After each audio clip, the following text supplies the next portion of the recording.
The SU-152 was one of the most famous Soviet self-propelled artillery pieces of World War II. Its fearsome nickname, the Beast Slayer, became a symbol of dread for German tank crews.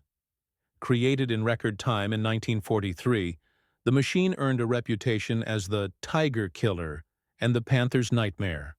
Today, we will figure out where this myth came from, whether the SU-152 was really as fearsome as they say, and what role this machine played in the defeat of Nazi Germany.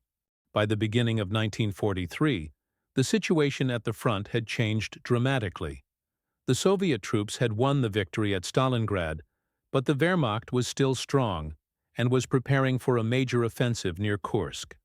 By that time, new German tanks had appeared at the front. The Panzerkampfwagen 6 Tiger the Fars and the Panzerkampfwagen V Panther. Their thick armor and powerful guns became a serious challenge for the Red Army. The regular T-34s could no longer always penetrate such machines in the frontal projection. A new weapon was needed, capable of fighting the invincible German giants. The response of Soviet industry was the creation of a heavy self-propelled artillery unit based on the KV-1's tank. In the shortest time, only a few months, the designers designed and assembled a vehicle with the gigantic 152mm howitzer gun ML-20S. The first prototype appeared as early as February 1943, and in March, the SU-152 was officially adopted into service. It was an extremely rapid development that became a symbol of the mobilization capabilities of Soviet industry. The SU-152 had a weight of about 45 tons, a crew of 5 men, and frontal armor up to 75 millimeters thick. Its main weapon was the 152mm ML-20S gun. This was a weapon capable of firing both high-explosive and concrete-piercing shells, each weighing almost 50 kilograms. Despite its relatively low muzzle velocity, such a shell possessed tremendous power. A hit by even a single high-explosive shell on an enemy tank most often put it out of action, either by destroying the armor, damaging the running gear, or concussing the crew.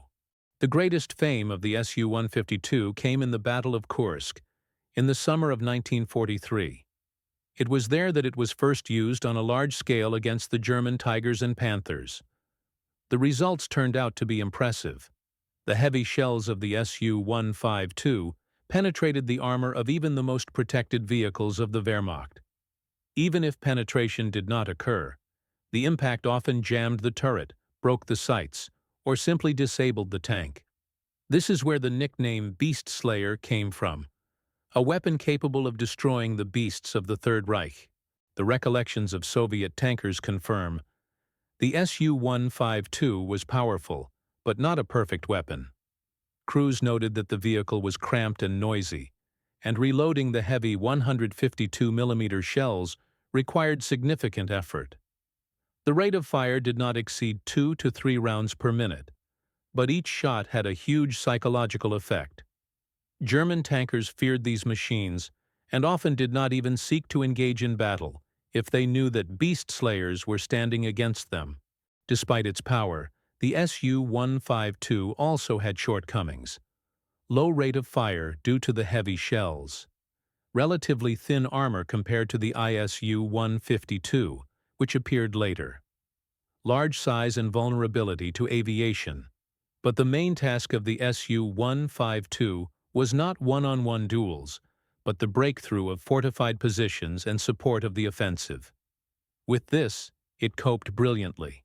Already at the end of 1943, when the production of the IS series tanks went into mass production, the ISU-152, a more advanced version of the Beast Slayer, began to be produced on their basis. It had reinforced armor, greater internal space, and retained the same monstrous gun. The ISU-152 fought until the end of the war, and even after it remained in service with the Soviet Army up until the 1970s.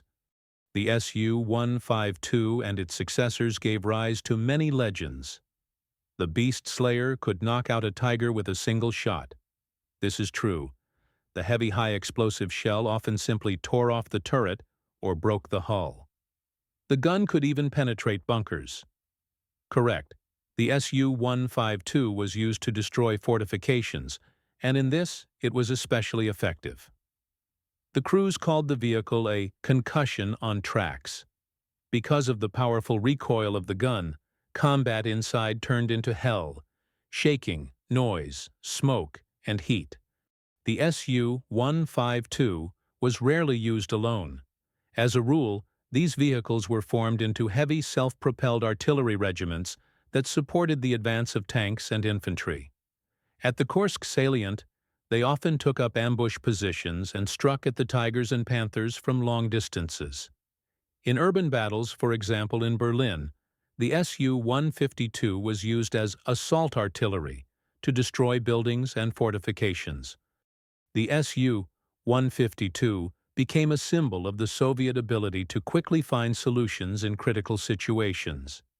It proved that even the most famous wonder weapons of the Third Reich did not guarantee the Germans' superiority. The vehicle played an important role in the Battle of Kursk, became one of the factors that deprived the Germans of their advantage in armored vehicles, and demonstrated the strength of Soviet engineering. The SU-152 had significance not only as a combat vehicle, but also as a factor of moral pressure. German tankers and infantry knew a single hit by a 152mm shell could destroy or permanently disable even the most heavily protected tank. This created the effect of a weapon of fear. At the same time, Soviet crews were proud that they had equipment capable of competing with the invincible Tigers. Such confidence helped maintain high morale. Although the SU-152 was produced in relatively small numbers, about 700 units, their impact was far greater than their quantity. They became a kind of transitional link from the KV tanks to the more advanced ISU-152.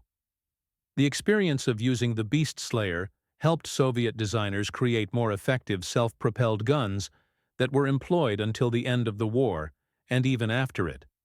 Thus, the SU-152 played a role not only as a combat unit, but also as an important stage in the development of Soviet military technology. In historical perspective, the SU-152 showed that even with limited resources and tight deadlines, it was possible to create a weapon capable of changing the balance of power at the front. Its contribution is difficult to measure in numbers, but without this machine, the battles of the summer of 1943 could have turned out differently.